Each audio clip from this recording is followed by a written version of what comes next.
Good evening, everyone. We proceed each council meeting with a word of prayer and the Pledge of Allegiance. If you'd like to, please feel free to join us. Would you bow, please? Lord God, we thank you for this day. We thank you, Lord, for helping our city last night during its time of bad weather. We pray you continue to watch care over us. Pray for our decisions tonight. Lord, they bring honor and glory to you. So we pray in Christ's name. Amen. Pledge allegiance to the flag of the United States of America and to the republic for which it stands, one nation, under God, indivisible, with liberty and justice for all. We'll now call this meeting to order. Mr. Garrett, would you call the roll, please? Mr. Hawkins? Here. Ms. Tucker? Here. Ms. Mel? Here. Mr. Ledbetter? Here. Ms. Smith? Here. Ms. Isby? Here. All right, you should have received copies of the March 22nd, 2022 City Council meeting. Any comments, corrections, or changes? Make a motion for approval as submitted. Second. Have a motion and a second to approve the minutes as submitted. There's no further discussion. All in favor say aye. Aye. Any opposed? That passes 6-0. Okay, a couple of things before we get started. We have the National Women's Leadership Network here. Dr. Ely, your group is here. Stand up and give us a wave.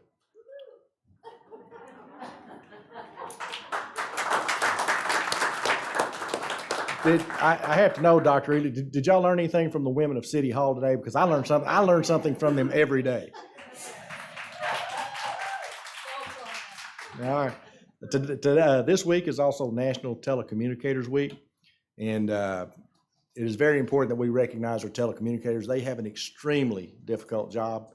They go from 0 to 1,000 miles an hour in a matter of seconds, and they hear a lot of tragic and heartbreaking things. Our police officers, our fire department, and our street department did a tremendous job last night during the floods and storms, but our telecommunicators did too.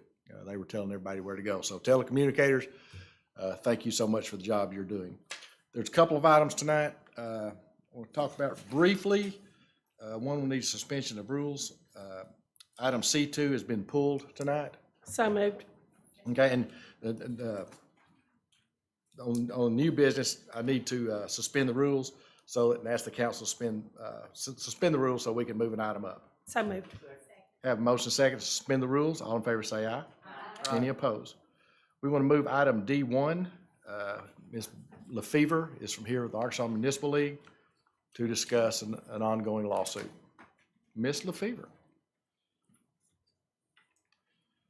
I gotta do that so y'all can hear me. Good evening, everyone. I appreciate y'all moving me to the front of the meeting.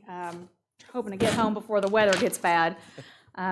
We meet again. I'm the attorney defending the lawsuit that was filed by Damon Reed against the city and the mayor and the fire chief. I've wanted to give an update on that lawsuit and also convey another settlement offer that we received from Mr. Reed's attorney. To that end, I'm going to go in the reverse order. As I have stated to you all before, as counsel on the case, I do have an ethical obligation to convey that settlement offer to the city as a client. So that offer is for the purposes of settlement. Mr. Reed will settle his lawsuit in exchange for dismissal of all current potential future claims. He would accept 1 year of back pay with a Medicare and lot fee retirement match, which he calculates as $13,083.02 plus the 1.245% Medicare and 23.5% lot fee payments for a total of $16,320.39.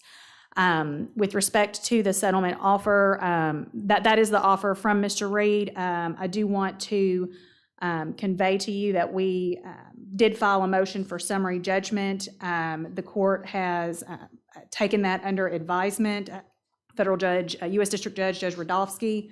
We had a hearing on that motion on March 18th, a few weeks ago, at which Judge Radofsky conveyed to myself as well as Mr. Reed's attorney, and Mr. Reed attended, as did Fire Chief Winter, that the court was 99% certain that it was going to grant our motion for summary judgment, which would be a win for the defendants and a complete dismissal of all Mr. Reed's claims. The judge said that he had the hearing in order to permit the plaintiff an opportunity to talk him out of kind of where he thought he was going to go. I made argument, Mr. Reed's attorney made argument, and at the end of the hearing, the judge conveyed that he was still about 99% certain he was going to grant the motion in our favor and dismiss Mr. Reed's claims completely. So my advice to you all at this point would be to reject Mr. Reed's settlement offer and await the court's opinion and ruling on the matter. The court did convey that we should expect a ruling on the case in the next couple of weeks. So I expect to get that any day now.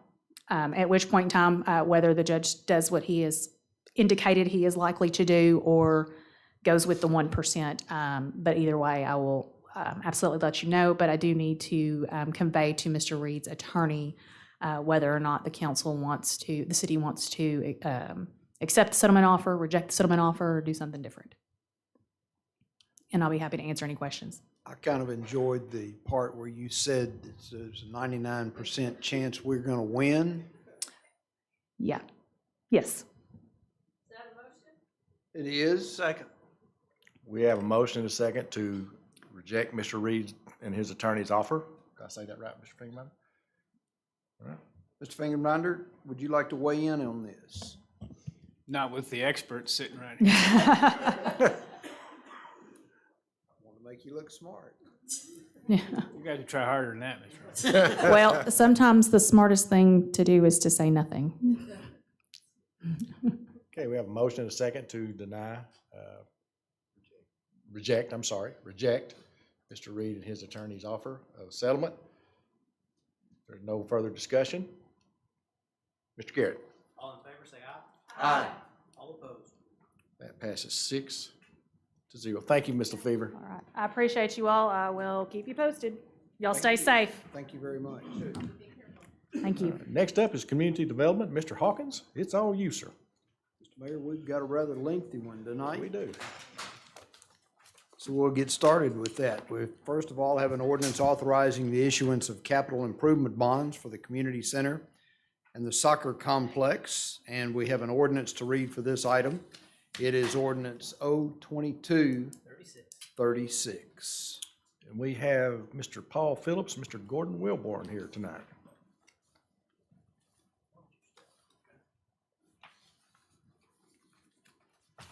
Well, thank you, Mayor, members of the City Council. I am pleased to be here tonight. I'm Paul Phillips, Senior Managing Director at Cruz & Associates, part of your underwriting team. Jack Trumper, Senior Vice President with Stevens, is also here representing the other part of the underwriting team. I think Jack and I have been working on bond issues of different assortments in this city for over 2 decades, and very pleased to be part of this project, so thank you. Earlier today, we sold $38.78 million worth of the gross receipts restaurant tax bonds. And I will tell you that we are currently experiencing one of the most turbulent and volatile bond markets that we can hardly recall. And I'm very pleased with where this ended up today. And I'll provide an overview of that in just a minute. But before I do, I wanted to thank a few people. The mayor and Tyler and Steve and Felicia. They've got jobs to do, and when you put a bond issue on them, it's like having a second job, and we sure do appreciate all their work, and there were others that helped as well. Very helpful to us. With regard to the structure of the bonds, more good news. The bonds received an A rating with a stable outlook from Standard & Poor's. We were also able to secure a municipal bond insurance commitment from Build America Mutual, which allowed us to obtain an enhanced or an insured rating on top of that, a AA. So it really helped in the marketing of the bonds. And in this environment, I think it was very important to have that rating. Also, the city had done a good job with the rating agency. There's good fiscal policies here, just good attributes of the city altogether. So it all kind of came together well. As you know, the bond ordinance before you tonight has the final terms and condition and structure of the bonds that you're being asked to approve. As all of you know, back in February, the voters approved 3 questions regarding the sale of these bonds. It was not to exceed $6.9 million for the refinance of the 2017, not to exceed $27.3 for the community center, and not to exceed $5.5 for the soccer complex. Now, your bond counsel, Gordon Wilburn, who will present this ordinance in just a minute, he's reviewed the final terms and conditions of these bonds and has agreed that we're within those parameters. It was approved. Additionally, on March 14th, the A&P Commission approved a resolution authorizing the issuance of the bond. So all those steps that were necessary to arrive here today have been taken. So this will be the final step. Now, regarding an overview of the sale of the bonds today, I got to tell you, I was very pleased. Like I said, it's a choppy, turbulent market. We had a really good mix of individuals, banks, trust companies, insurance companies, and a few other institutional investors. When we sell bonds, they've got different maturity type structures. So we had a few spots where we didn't have some orders, but not very many. In the aggregate, we took over $140 million worth of orders on these bonds. So that speaks well to investors' reception regarding, just the city of Conway and the structure of these bonds. So with that sort of demand, we were able to ratchet down some of the yields on the bonds. In other words, lower your borrowing costs by doing so because we had excess demand in certain maturities. So that helped the deal as well. If you look at the interest rates contained in this ordinance, if you blend all that down, you'll come up with roughly a 3.91% interest rate. So it's a little higher than it had been in the past, but it's still a pretty good rate, I think. And so, again, we appreciate the opportunity to be part of this transaction, and I'm happy to answer any questions regarding the sale of the bonds or anything else on the structure. If not, then I'll let Gordon present the ordinance, and y'all can handle with the lawyer at that point.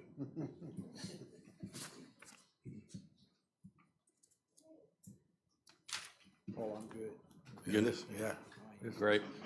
All right, well, Gordon, I'll just let you present the ordinance. We appreciate all the work that y'all have done on this. Well, I'd just like to echo what Paul said. Thanks to everyone here at the city that helped, because, you can't stay on schedule and meet all the deadlines and such without a response from the city and getting us all the information we need to do that. So I certainly appreciate that. I think Paul stole all my thunder on the terms of the bonds, but this ordinance basically approves the issuance of the bonds and approves the various documents that go along with that. Mr. Garrett has current drafts of all those if anybody wants to see them.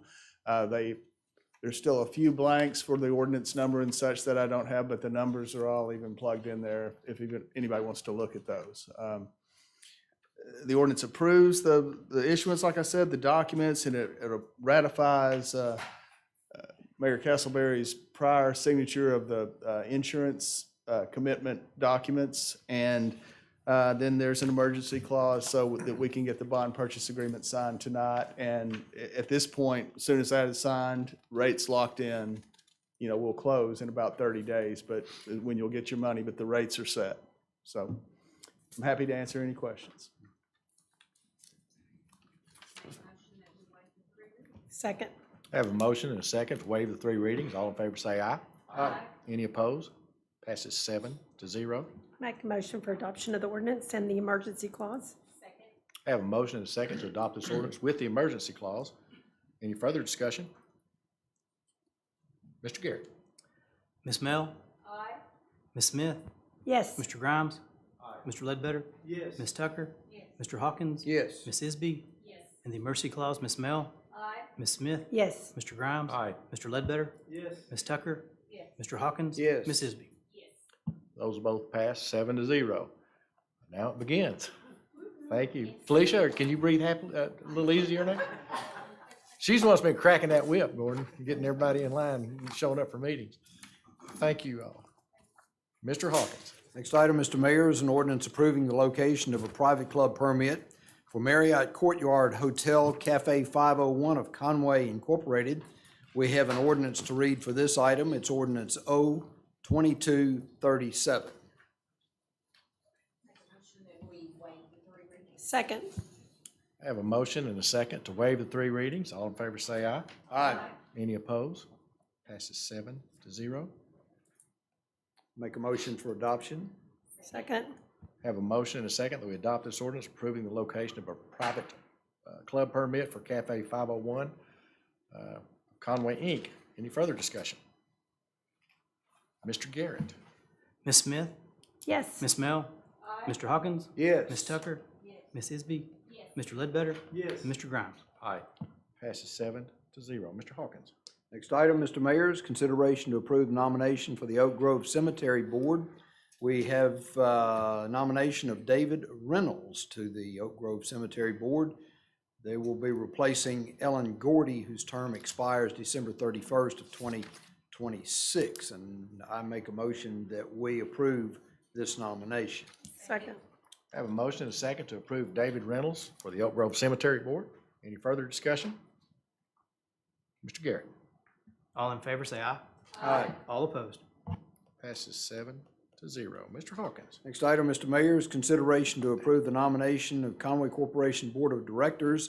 The name of Osmar Garcia has been forwarded to us to succeed Dr. Brad Teague, whose term expires May 8th of this year. And we need to approve this nomination, and I move that we approve the nomination of Osmar Garcia to the Conway Corporation Board of Directors. Second. I have a motion and a second to approve Mr. Osmar Garcia to the Conway Corporation Board of Directors. Any further discussion? Mr. Garrett. All in favor, say aye. Aye. All opposed? Passes 7-0. Mr. Hawkins. Next item, Mr. Mayor, is a resolution requesting the Faulkner County Tax Collector place a lien against property at 1450 Rachel Drive for expenses incurred by the city. $161.77 has been spent by the city to clean up an issue at 1450 Rachel Drive. Is there an owner or representative of an owner of that property with us this evening that would like to speak? Mr. Mayor, I don't see anyone, so we have a resolution for this item. It's Resolution R-2218. Make a motion for adoption of the resolution. I have a motion and a second to approve this resolution to place a lien on the property of 16177 at 1450 Rachel Drive. Any further discussion? Mr. Hawkins. I'm sorry, Mr. Garrett.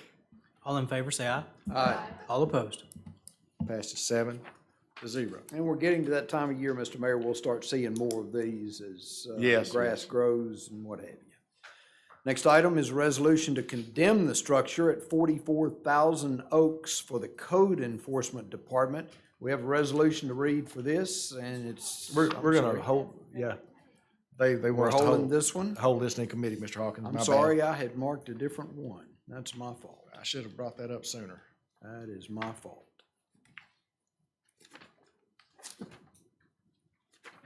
Next item then is a resolution to approve the bid for the Harp Street Sidewalk project for the Transportation Department.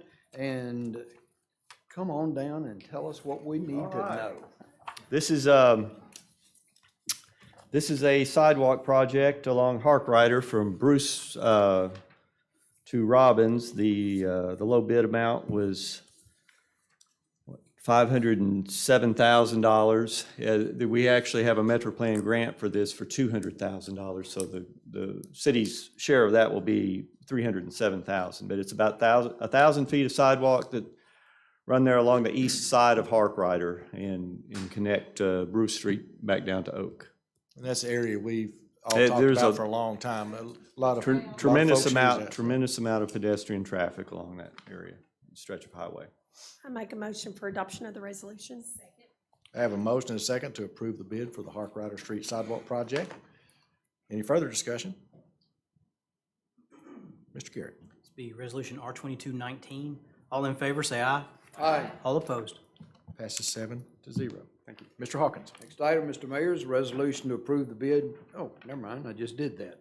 Next item is ordinance amending ordinance 01935 for revised methods for the removal from city boards, commissions, and committees. And James, Yes, sir.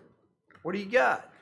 So I've been working with Mr. Finkenbinder on this. We have had a increasing issue with attendance at board and commission and advisory board meetings. The current system that we have set up to deal with that, it relays it back to the commission or the committee itself.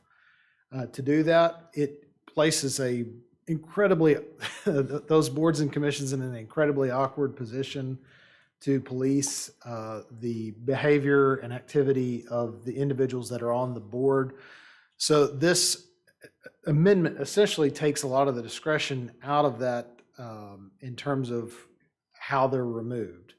It would go from it being a hearing to if an individual has more than 4 absences within any 12-month period, that upon notification of the city attorney or upon the direction of the mayor, they would be considered removed from the board for that. That's approximately a third of all meetings within a year's time. So it's, it's kind of a big issue that we've had with attendance. For anybody that's currently above that standard, they would be allowed to have 1 additional absence before they brought their attendance into conformance with the requirements. So that's the change essentially of this, is what it accomplishes. James, what are we looking at, excuse me, for the 12-month period? Is it the calendar year? It is within any 12-month period. So it's rolling. It's a rolling period, yeah. Okay. And is that for boards that meet once a month or twice a month or every week? It's just within a 12-month period, so it's for all boards and commissions. Including this board? This is not a board or commission. This is the entity that creates those. So These positions are elected, so it does not include this. Just checking. no. To see if you knew what you were talking about. Yes, sir. Yeah. Yes, sir. What happens if there's a extenuating health circumstance? I mean, is that taken into consideration, or is it just? Well, Doesn't I think the key in this is that removal doesn't occur until there's notification by the mayor or the city attorney.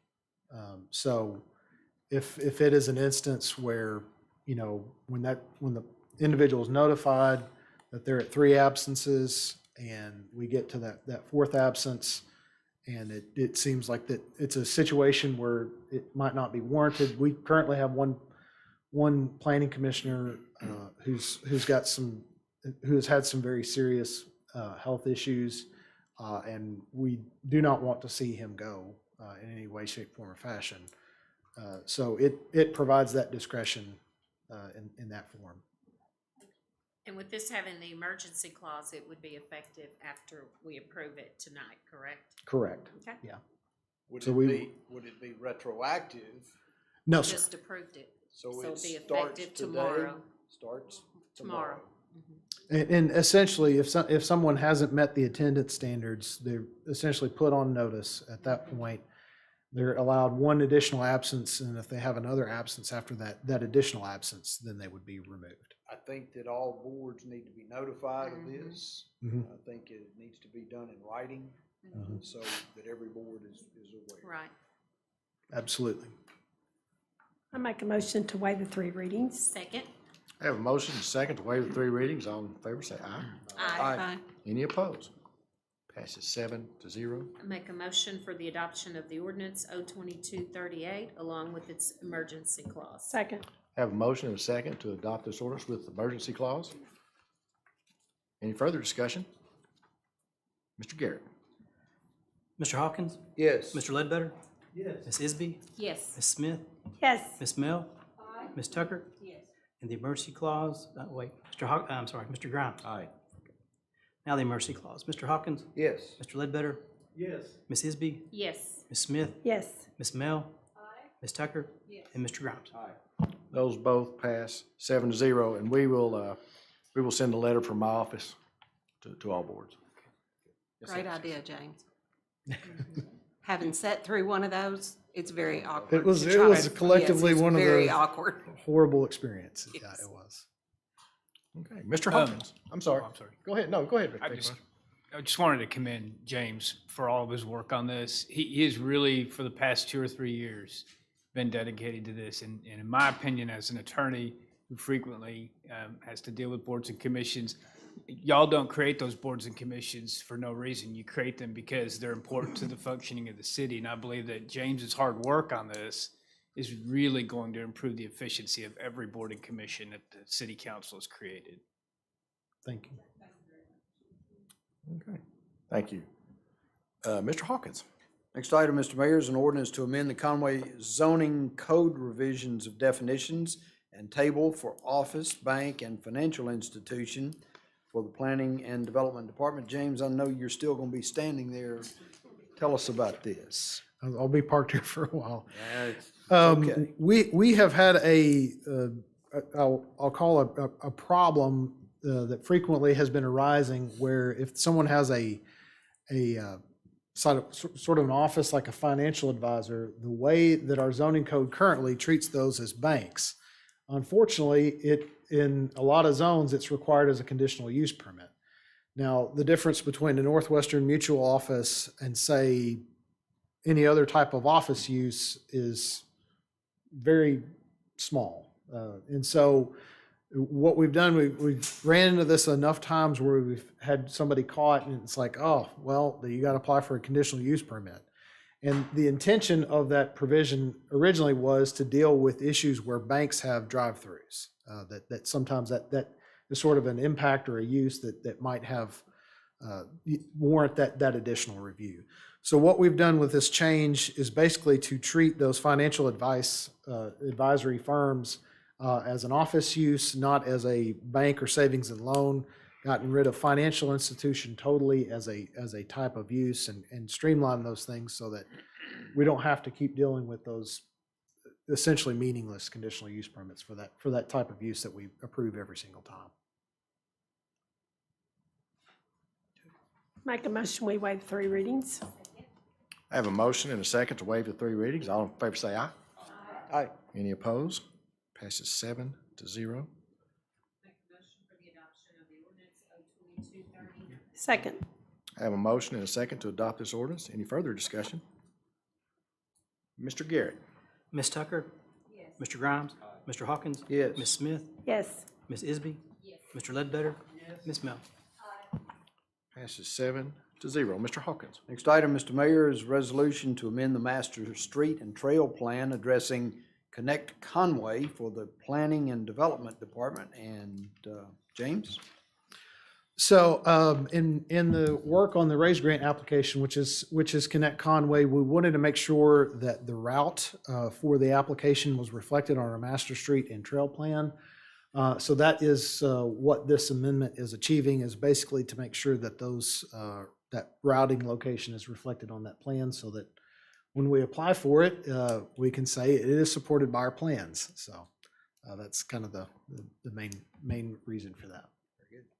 Make a motion for adoption of the resolution. I have a motion and a second to adopt this resolution.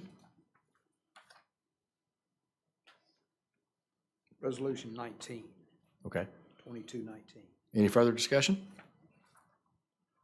Mr. Garrett? I've got resolution 20 on that. I'm sorry?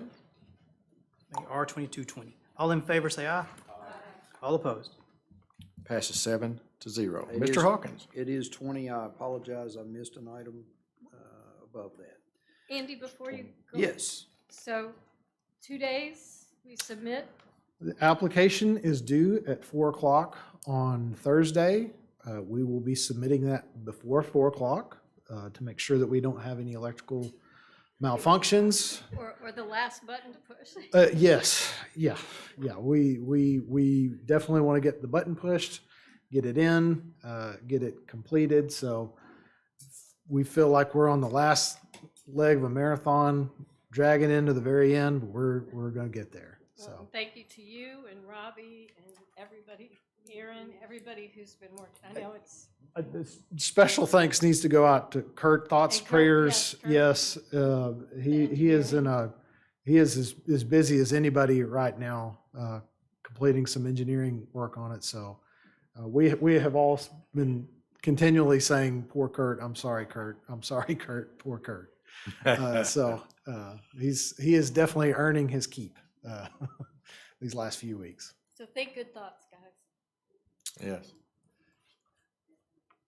Mr. Hawkins. Next item, Mr. Mayor, is consideration to modify the conditional use permit number 1042 to allow a child care facility in the O1 zoning district for property at 700 Salem Road. And James? Yes, this is for the Conway Regional Health Facility, or the health club. At one time, they operated child care facilities out of there. They stopped during COVID. Mayor issued an executive order, allow them to provide child care for a lot of our first line workers with doctors and nurses that were having to put in a ton of hours. They observed through that period that it was a good use and something that they wanted to continue. And so since that executive order has sort of lapsed, because it's just temporary, it's not forever, they're going through the process to officially get that approved. It was met all the notification requirements. We didn't have any opposition or comment on the application, and was approved unanimously by the Planning Commission. Make a motion to approve this request. I have a motion and a second to approve this request to allow Conway Regional Healthcare Facility, not healthcare facility, but the Conway Regional Workout Center, to allow child care facility. Any further discussion? Mr. Garrett. All in favor, say aye. Aye. All opposed. Passes 7-0. Mr. Hawkins. James, don't sit down yet.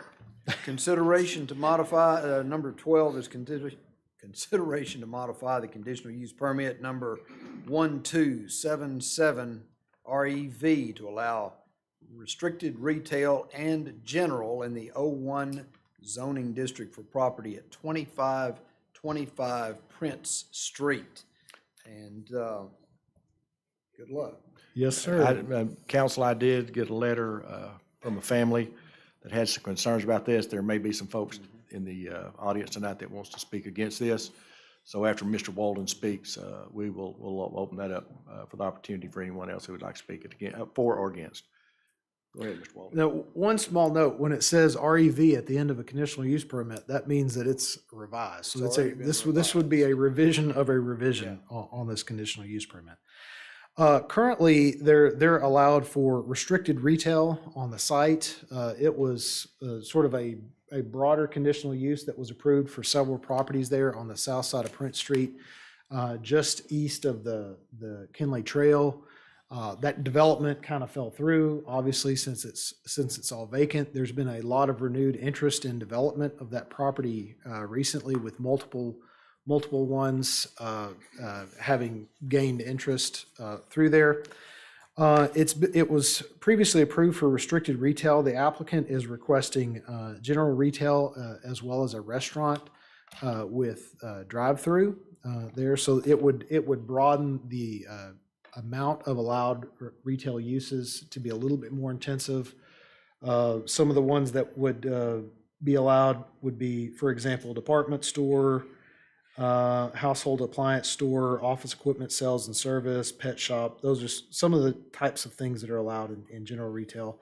I think the most prominent and notable one would be a restaurant with drive-through in this location. This application additionally met all of the notification requirements. There was, as the mayor pointed out, some discussion at the Planning Commission and opposition from the public. So, Any questions? Thank you, Mr. Wallen. Is there anyone in the audience that would like to speak to this? Okay, council, it's back to you. I make a motion to approve conditional use permit. I have a motion and a second to approve this conditional use permit. Any further discussion? Mr. Garrett. All in favor, say aye. Aye. All opposed? Passes 7-0. Mr. Hawkins. Next item, Mr. Mayor, is an ordinance to rezone property at number 1 and number 3 Azalea Lane and 65 Azalea Loop from A1 to R2A. And this was reviewed by the Planning Commission at their meeting on March 21st of this year. And at that time, the commission voted 7-0 to send this to City Council with a recommendation of approval. Mr. Walden. So this area is in the northeast side of town off Lower Ridge Road, near the Matthews Meadows development. It's certainly a neighborhood that's, I would say, in an area that is in a level of transition. What the applicant is seeking to do in this location is rezone the 2 lots, which are currently A1, to allow for duplex development. There are currently 3 manufactured homes on the site. What they're wanting to do is put up to 4 duplexes, so 4 units, 2 duplexes, which nets 4 units. So I make a motion to approve this request. Got to waive 3 readings first. That's okay. I'll waive 3 readings. I have a motion and a second to waive 3 readings. All in favor say aye. Any opposed? Passes 7-0.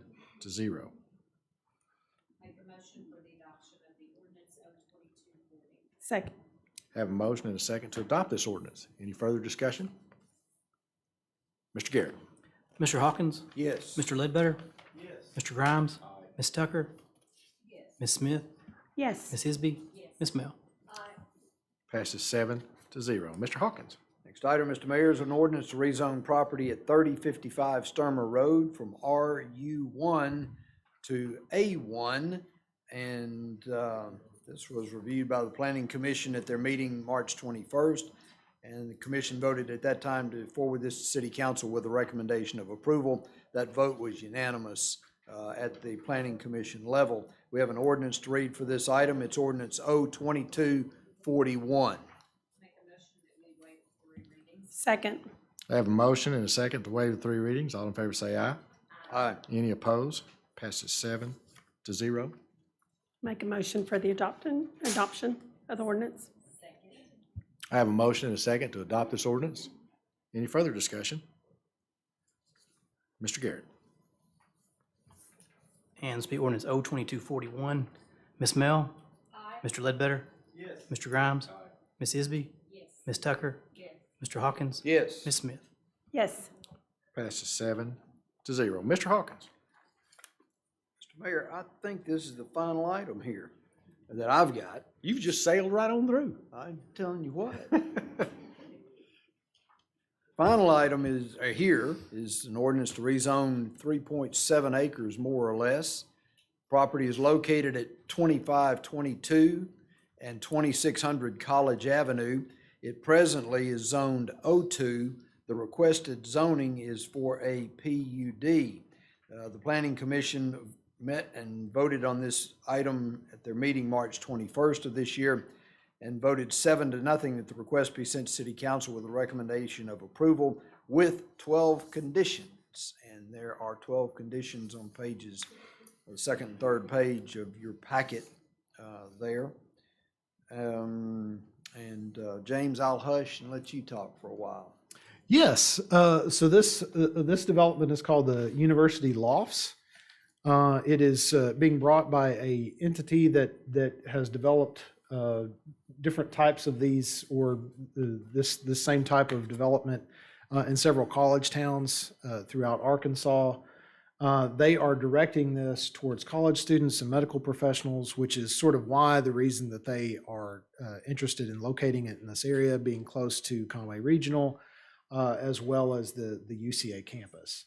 What the development is a 120-unit multifamily development with 5,000 square feet of sort of small-scale retail space at the ground floor.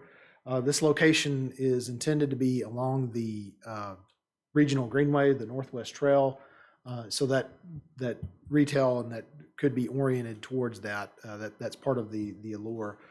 With this, the development, the reason that they're seeking to go through PUD, that they've requested that is because they're putting part of the development on one side of the currently unconstructed Denison Street and placing parking on the other side of that street.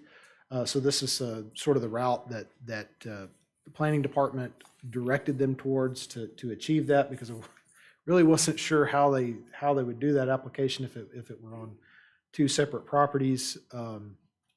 They will be constructing a portion of that unconstructed portion of Denison Street to the northern extent of their property line as part of the development. With this in review, they met all of the notification requirements for the process. They'll be meeting all of the facade standards and development review standards as part of this process. So that was sort of the nuts and bolts of why the planning department recommended it. There was some questions and opposition during the process, but I believe the applicant's here if you have any more questions, more than what I can answer. James, I know that this went through public review. I was watching it and everything.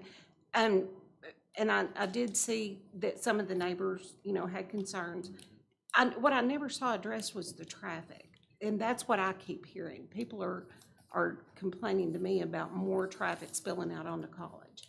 So was that addressed in any way, shape, or form? So, we looked at traffic counts currently on College Avenue. At Pickwicket, it's at about 10,000 vehicles per day. At Conway Regional, it's at about 14,000. Those are traffic levels that are, I would say, lower to about half of what Donaghy is, with a similar profile in terms of number of lanes and sort of setup. What we've identified as staff, I think some of that is generated by the intersection of Ferris and College is probably one of our most congested and problematic intersections.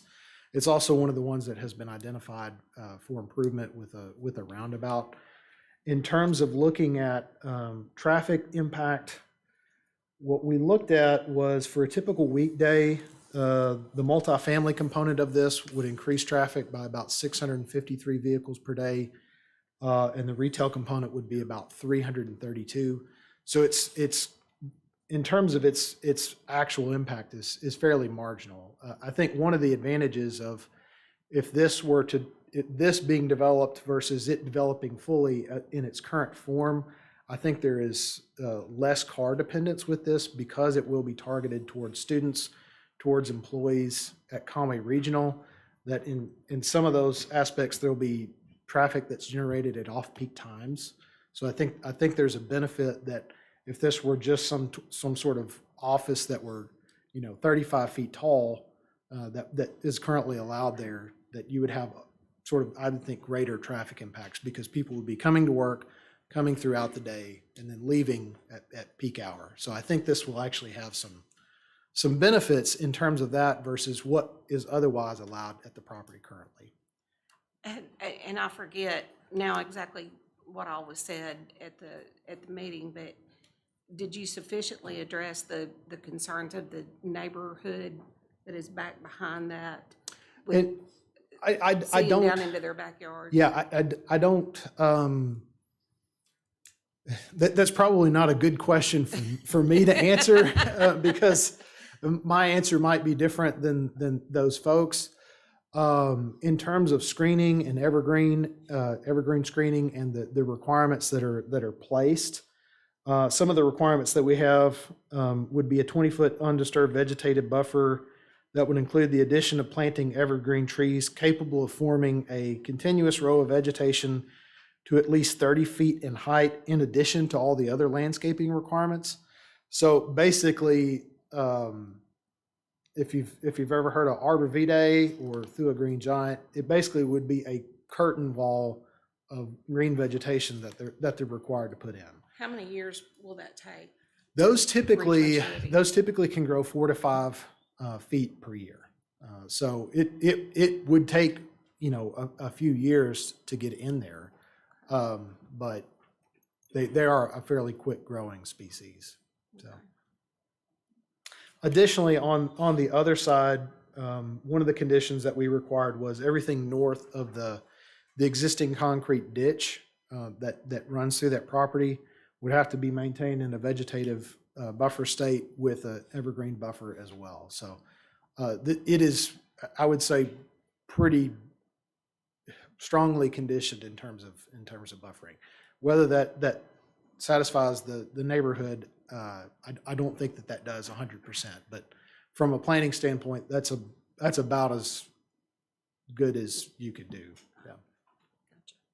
Is the multifamily, James, on the eastern portion of this property or the western portion? It would all be developed on the western side. Additionally, this is sort of a more mixed-use urban format because this is a mixed-use structure. So the structure is being moved close to the street, College Avenue, with an intent that essentially they would be interfacing with the trail. So the part of the idea is that an allure for students is to have somewhere that's near having an active lifestyle that they could go hop on Kinley Trail, utilize that. So it'll be built up towards the street there very close. And on the easternmost piece of the property Would be parking. only? Yes, it would be parking only. Cool. Because that's what backs up to the subdivision. Yeah, there's a subdivision to the north on both sides now. They've just developed another new subdivision. We're growing so fast, but. I have a question on this little map. Come here real quick. Yes, sir.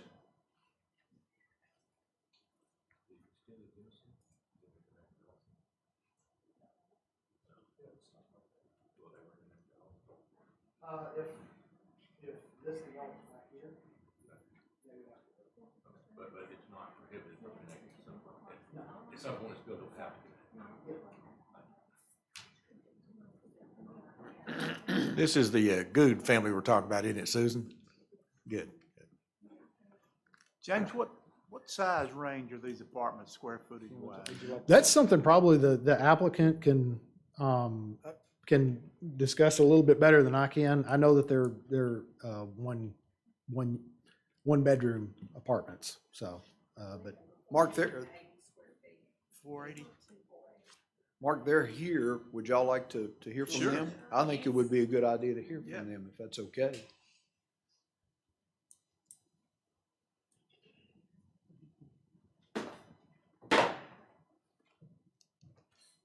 Thank you guys very much for your time. I was going to heed the warning of the young lady from the Municipal League who said sometimes the best thing to do is not say anything, but we're happy to answer the questions.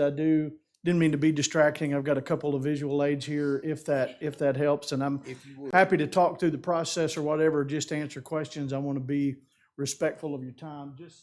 I know there was some question about the actual site plan layout. This would be Denison extended through to the north. And we tried to be very respectful from the very beginning. When we came, the first place we went to was the city planner's office. And we sat down with James and we said, how does this fit in and work for Conway? We want to do this with the developer has a very strict good neighbor policy. They try to go above and beyond to make sure that they blend in as much as they can and that they put in all the amenities and the various things that make it a good development. So one of the first things that we consciously did is we made a decision to move the building to the west side of Denison so that the east side would remain just parking only. And that would make sure that we could keep the existing vegetative buffer that exists. And this is not to scale, but based on the Planning Commission's recommendations that we would have to do a contiguous evergreen buffer between the parking lot and the existing tree line and ditch that's there now.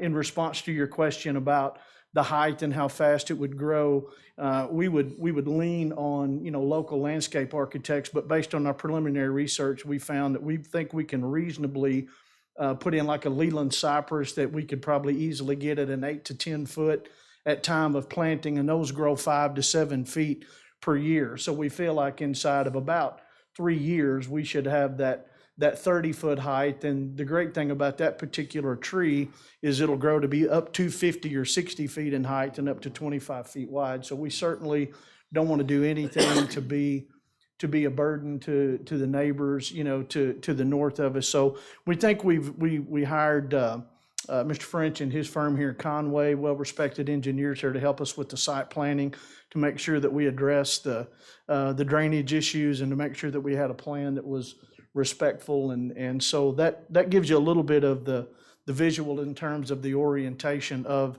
the site plan. When it comes to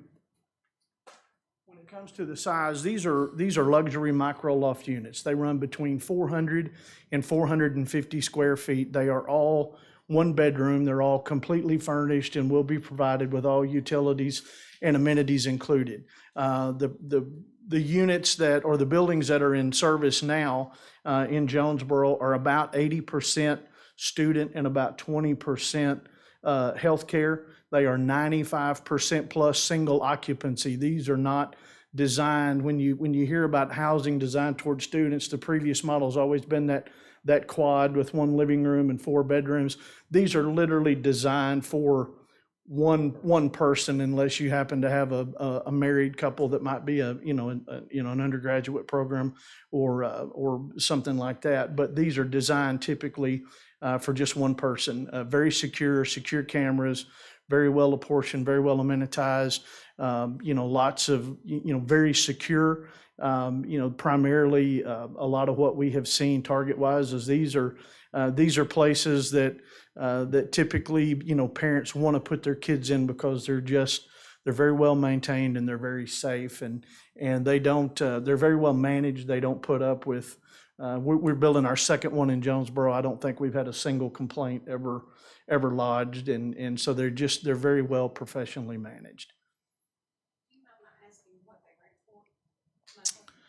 I'm the real estate guy. I wish Parker were here. I know I don't want to speak out of turn. I know they're at the higher end of the market. I do know that, and so they want to attract a really good tenant, and they've done that. People move in and they stay, and they stay full, and typically a waiting list, and it's just it's a really nice development. I've got a rendering. This is a rendering of kind of the inside of one of the buildings that's in Jonesboro that'd be similar. Again, queen size bed, step-in closet, full bath, 2-seat dining, galley, kitchen, comes completely furnished. And then this is a street level elevation from College going west. You can kind of see how Denison would improve and how the building would set. So we really believe it's a project that Conway would be proud to have, just as much as we'd be proud to have one in Conway. I'm thinking we need to talk roundabout right there. If we're going to extend Denison across College Avenue, I think that's a problem waiting to happen if we don't have that kind of in our thought process. My opinion. College backs up even to the roundabout at Sidewalk. I mean, you have to kind of wait your turn to get through that already. Are you talking about a roundabout on Denison and College? Denison and College, yeah. In addition to Harris and College. That's, it's too close. You can't get, if you're coming from that property and trying to take a left-hand turn to go downtown, you'll be there for an hour. Hey, Kurt, would that be something that would be feasible or not? Well, we've got a roundabout planned at College in Paris. You're talking about another roundabout in Denison and College? I'm not even sure what that distance is. I've got. Out of money. But I agree, making a left turn out on, It'd be a nightmare. it's gonna be Let me ask this. I mean, you'd almost want to design your facility a right in, right out. They could go to a roundabout and turn around and come back and go the other way. Well, let me ask this, is there gonna be a dedicated left turn out and right turn out? Or just one exit, or just, if you're on the new Denison coming out on College, will there be a dedicated left turn and right turn? It'll be a 27-foot street, so it would just be sort of one lane in, one lane out. Turn left out there is not gonna be any fun. There is banking. additionally a drive on the other side of the structure, just to the west. They're So there's- banking on a lot of bicycles and stuff because it's students but I think there's gonna be at least 100 cars, at least, coming in and I would out like of to there. see, a roundabout may not be feasible. I'd like to at least see a dedicated left turn and right turn out of there.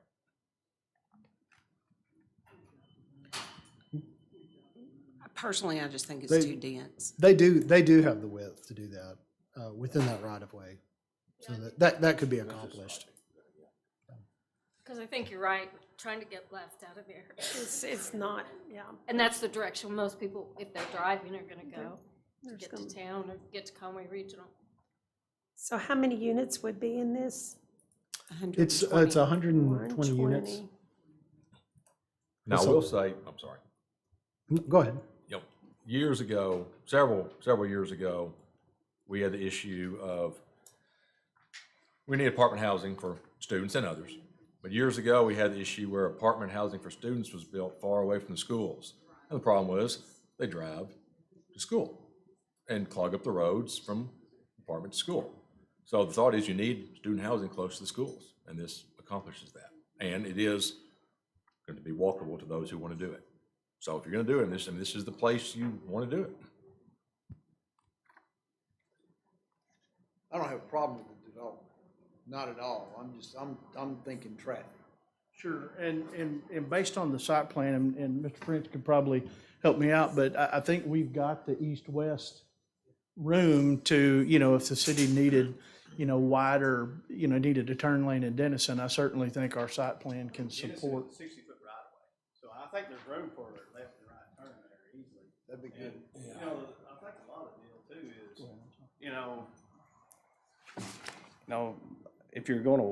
if there are UCA students, I mean, you probably can't park and get closer to school than that, really a whole lot. I mean, I don't understand, if it was me or one of my kids that go there, if they were, I would say, we'll walk from there, or take a scooter, my son lives on the other side of Donaghy and he takes a scooter over there, and stuff.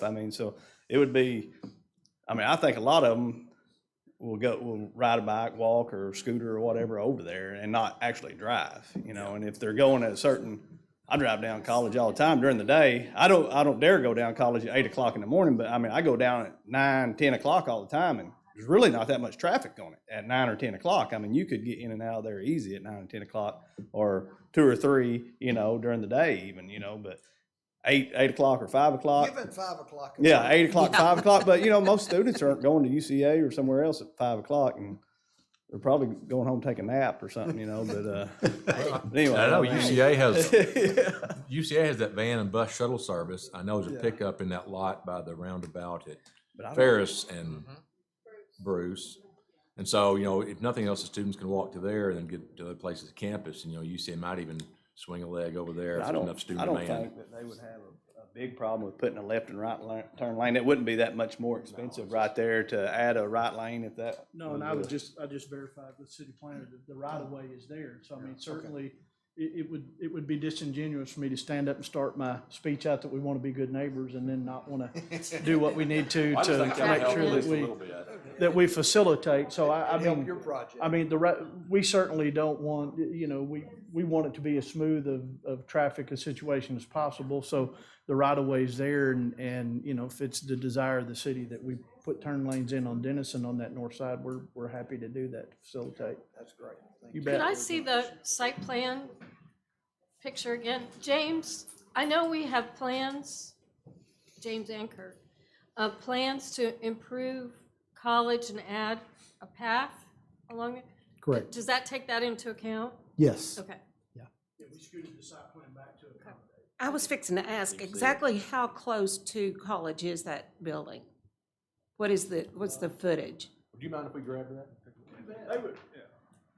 We would be dedicating any additional right-of-way that's on the master street plan right there. I think there would be another maybe 10-foot of additional right-of-way dedicated because it would have to be platted and everything through that process. So any right-of-way that would be required to be dedicated would be done through that process. We put in the wider sidewalks to allow for more pedestrian. I think the Connect Conway goes through there, actually. Connect Conway, I think, runs around along in front of it. So the city asked us that we build a site plan around it. Neighborhood back here called Southern Cove. It looks like it's a great project. It looks like a great. Thank you. Hey, Kurt, we won't build that street on Denison, correct? To extend Denison? I'm sorry? We won't be No, paying to extend it. No, they pay for that. Will we connect the PUD that is behind that to Denison as well? No, that would not be a requirement. They would just be basically required to extend it to the edge of their property line. How long Now, Walmart had if to the- stub out Ferris? If the land, at some point when the land, so there's land behind that development that's Allison, that likely, it's kind of just been, it's been sitting there for a long time. I think this may be something that could help kind of spur that, just simply because getting a portion of that street section will probably be beneficial in that regard. But there is an intent for a street to go through there. Some of the residents that are on the east side of that current right-of-way, it's a platted right-of-way, have a lot of issues with maintenance of trees, and it has some, we have issues with it being kept well maintained, because it's just difficult for the city to do that. So.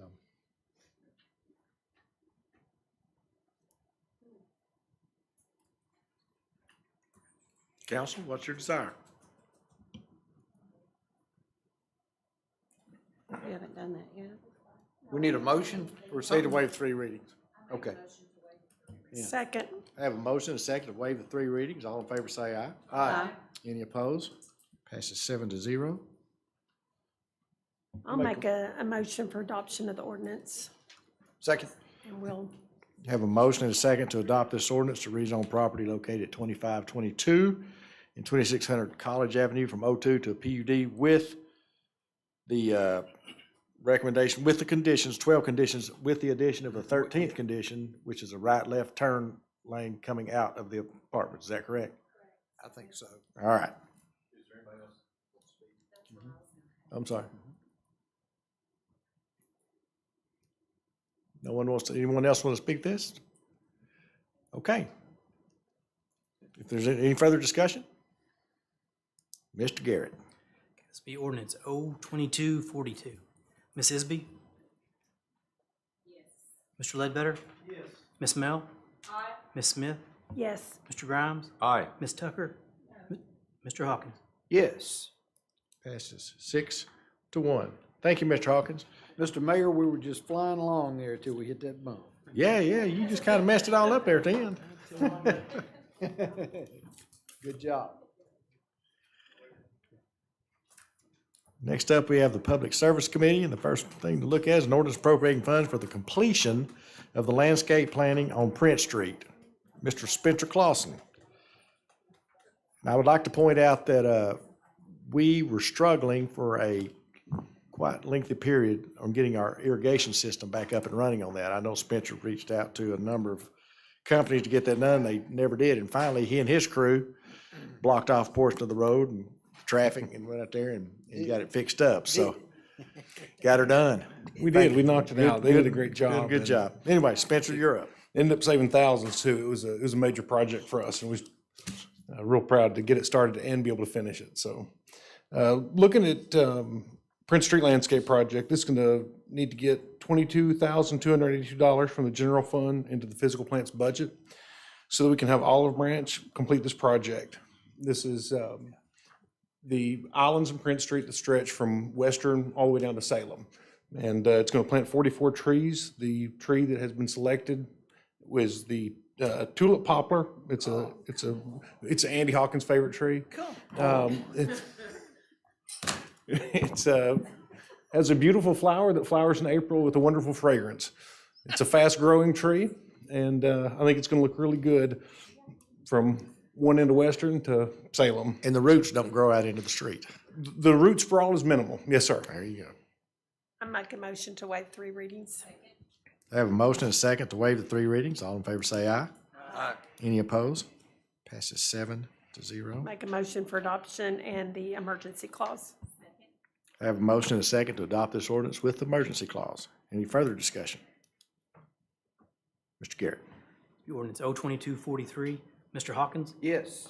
Ms. Mel, Even with that tree. Ms. Smith, Yes. Mr. Grimes, Ms. Tucker, Ms. Isby, Mr. Ledbetter. Yes. And the emergency clause, Mr. Hawkins, Yes. Ms. Mel, Ms. Smith, Yes. Mr. Grimes, Ms. Tucker, Ms. Isby, Mr. Ledbetter. Those both pass 7-0. Next item will be involve Mr. Claus as well. It's an ordinance to enter into an independent contractor agreement and appropriate funds for the hanging baskets in downtown Conway. And I do know that number decreased from last year by 142 baskets, 144 baskets. So I asked Spencer to refigure the amount he's asking for. Yes, sir. We kind of crunched some numbers, and it appears we won't be having to go over 22,000 this year for William Kennedy to water these flowers again. If you remember last year, he watered them. He's retired from the physical plant, and he's a tremendous asset. It's really appreciate him coming back on and undertaking this for us. Why are we down 140-something baskets? That's what the downtown partnership went with this year. Partnership ordered for this year, they didn't order as many. Okay. They ordered, Thank in 2021, there was 392. This year, they're ordering 248, so it's 144 less. Okey-doke. Make a motion to waive the 3 readings. Second. I have a motion and a second to waive the 3 readings. All in favor say aye. Aye. Any opposed? Passes 7-0. Make a motion for the adoption of the ordinance. Second. I have a motion and a second to adopt this ordinance. Any further discussion? I'm sorry, Spencer, what did you say that figure was instead of the 25? 22. Yes, ma'am. And that's up to 22, is that Up correct? to, yes, Up sir. to. It Yes, sir. may actually be less than that. Yes, sir. Mr. Garrett. This will be ordinance O-2244. Mr. Hawkins, Yes. Ms. Mel, Ms. Tucker, Ms. Smith, Yes. Ms. Isby, Mr. Ledbetter, Mr. Grimes. Passes 7-0. Thanks, Spencer. Thank you Keep- very much. Keep up the good work, you and your Yes, sir. crew. Thank you. Now we're getting to the fun stuff. Next up is a resolution to enter into an agreement for construction management services for the Conway Soccer Complex. Mr. Ibbotson. Mr. Fun. Step number 3. The committee interviewed for the construction management services. We had 9 applicants. Out of that, we chose 5 and interviewed those. And the committee requests that you approve Dampholtz Construction as our construction management services. So moved. Second. I have a motion and a second to approve the resolution for construction of the soccer complex here in Conway for Dampholtz Construction. Any further discussion? Mr. Garrett. This will be resolution R-2221. All in favor, say aye. Aye. All opposed. Passes 7-0. And I would like to make a comment. I had some folks reach out to me after this and said that they had been involved in a lot of gatherings like this where you're having discussions about hiring a construction manager, and they said they had never dealt with anyone who was as put together and had managed it as well as Jamie Bryce. So Jamie, yeah.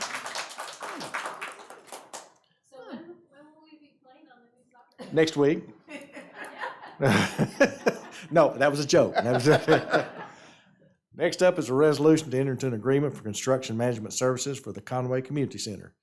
More fun, Mr. Ibbotson. Yes, sir. This one kind of surprised us a little bit. We only had 3 applicants. We interviewed all 3. And again, we're recommending that you hire approved Dampholtz Construction as our construction management services for this. So moved. And they are here if they'd like to say anything. Okay. We have a motion and a second to approve this resolution for construction management for the Conway Community Center awarded to Nabholz Construction of Conway. Any further discussion? Well, When's come it on gonna up be here, ready? Nabholz. Just come on up here.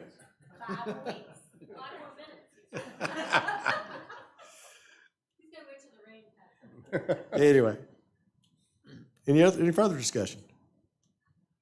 And the good part about this, I have Brad Hageman's personal cell phone number. Mr. Garrett. Be Resolution R 2222. All in favor, say aye. Aye. All opposed. Passes 7-0. Thank you. Thank you, Steve. Next up, we have an ordinance appropriating grant funding received from the Department of Justice for the Connect and Protect grant for the Conway Police Department. Chief Tapley. Hello. Did you get any sleep last night, Chief? I did, about after midnight, yeah. Went Okay. about after that, so. What are we gonna do tonight? Hopefully, we're gonna be in bed much earlier. That's what I'm hoping for. We're We're gonna go with that. Go to rest up for I was just tomorrow. checking weather and it says 10:45. It's coming We're not through. going with that. We'll see. Okay. This is in reference to the Connect and Protect grant from the federal government, the mental health program that we've talked about many times. You guys approved a few meetings ago. We're to the point now that we need to appropriate the funds so we can move forward with this project. Make a motion, we waive the 3 readings. Have a motion and a second to waive the 3 readings. All in favor, say aye. Aye. Any opposed? Passes 7-0. Make a motion for the adoption of the ordinance, have it O 2245. Second. Have a motion and a second to adopt this ordinance. Any further discussion? Mr. Garrett. Mr. Grimes? Aye. Ms. Mel? Aye. Mr. Ledbetter? Yes. Ms. Tucker? Yes. Ms. Smith? Yes. Ms. Isby? Yes. Mr. Hawkins? Yes. Passes 7-0. And council member C2 has been scratched, so next up we'll have an ordinance appropriating insurance proceed funds for the Conway Fire Department. Chief Winter. Tapley said he was in bed by midnight. Did you make it to bed by midnight, Chief? It's good to be a cop, isn't it?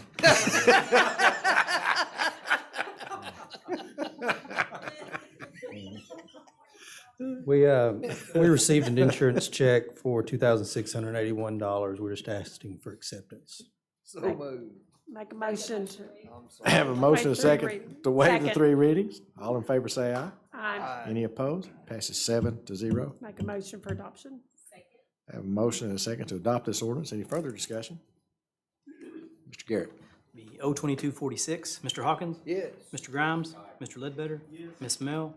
Ms. Isby? Yes. Ms. Smith? Yes. Ms. Tucker? Yes. Passes 7-0.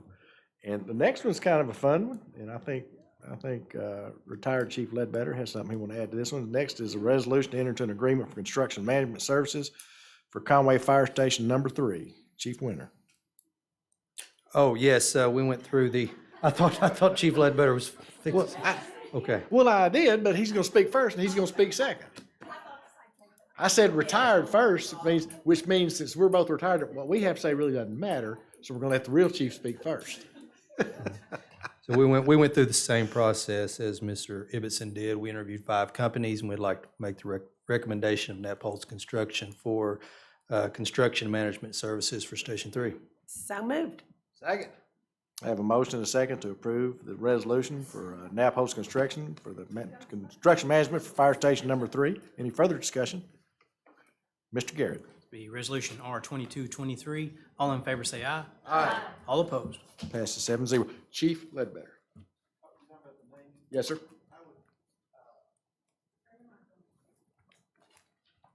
Turn it what? Oh, okay. Thank you. Before we named the central station after a former chief, Wilson Drews. So in keeping with that, I would propose that we name this Station 3 after former chief Doris Ballard. He worked for years in that South Station area down there and became chief and served the city as chief for a good period of time, so I'd like to make that proposal. Chief Ballard was the first man on the scene of the Sun Oil Pipeline fire back in '79.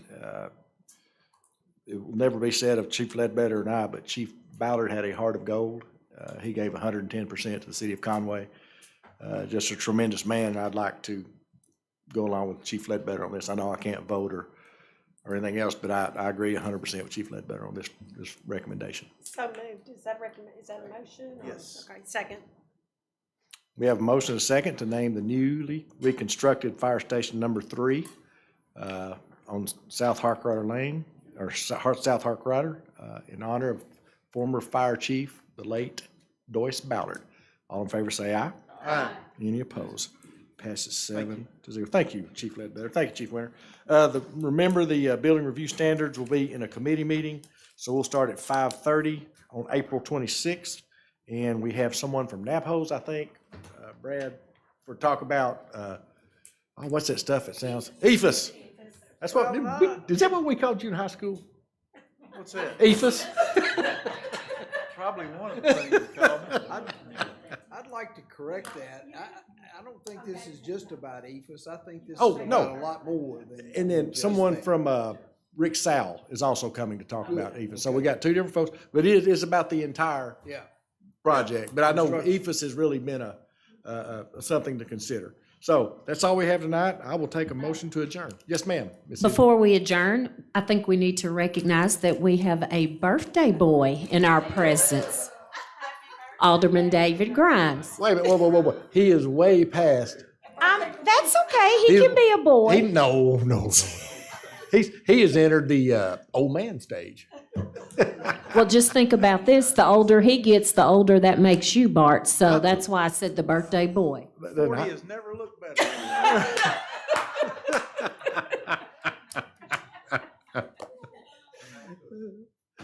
Anyway, I'll take a motion to adjourn. We are adjourned. Thank you, everybody.